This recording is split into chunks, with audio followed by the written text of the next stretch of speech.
Hi guys, Shannon here from houseimprovements.com, and I just ran across something that I thought was kind of a little bit funny, and it actually worked. But I want to show you what was rigged up on this door at this place I'm working. Kind of a poor man's closure on a door. So if you look right up there, you've actually got elastic band hooked to two hooks, one on the frame, one on the door. And honestly, it works amazingly well. It may not latch the door every time, but I bet you it does really close when the door is all the way open. Well, not quite, but it's really close. And they've got some extra bands on here if you need to adjust the adjust the tension, I guess.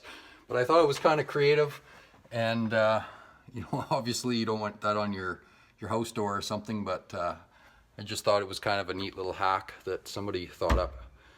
So if you like this goofy little video, just give us a thumbs up and keep tuned in for more great stuff.